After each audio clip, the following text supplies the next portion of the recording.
সুপ্রিয় শিক্ষার্থীবৃন্দু, আসসালামু আলাইকুম। কেমন আছেন আপনারা? আশা করি ভালোই আছেন। আজকে আমি আপনাদের জন্য নিয়ে আসলাম ষান্মাসিক সামষ্টিক মূল্যায়ন 2024, বিষয় হিন্দু ধর্ম শিক্ষা, সপ্তম শ্রেণী শিক্ষার্থীদের জন্য।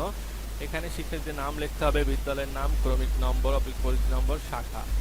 অভিজ্ঞতার বিনিময়ে মাধ্যমে হিন্দু ধর্মীয় উৎসবের আমন্ত্রণ তৈরি করতে হবে।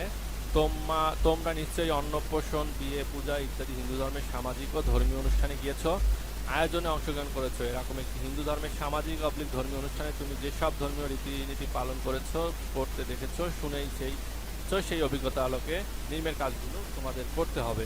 দেখো, কাজ 1, হিন্দু ধর্মীয় অনুষ্ঠানের অভিজ্ঞতার বিনিময় করি, একক ও দলগত কাজ। 90 মিনিট। হিন্দু ধর্মের বিভিন্ন উৎস থেকে পাওয়া তথ্যের আলোকে তোমরা জানা সামাজিক ও ধর্মীয় আচার অনুষ্ঠানগুলোর নাম লেখো। তোমার একজন বন্ধুর সঙ্গে আলোচনা করে নিচে ছকের মতন একটি ছক বানিয়ে পূরণ করো। দেখো নমুনা ছক, হিন্দু ধর্মীয় নানা অনুষ্ঠান। আমি হিন্দু ধর্মীয় যে অনুষ্ঠানগুলো দেখেছি, একক কাজ। আমার বন্ধু হিন্দু ধর্মীয় যে অনুষ্ঠানগুলো দেখেছে, দলগত কাজ।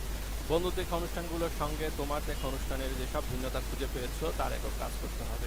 কাজ 2 তোমাদের বলেছে, দেখো বিধিবিধানের কথা জানাই, দলগত কাজ। তুমি হিন্দু ধর্মের অনেক বিধিবিধান সম্পর্কে জেনেছ। তোমার দেখা অনুষ্ঠানগুলোর যেসব বিধিবিধানের প্রয়োগের হয়েছে সেগুলো দলীয় আলোচনার মাধ্যমে লেখো। এটা 30 মিনিট।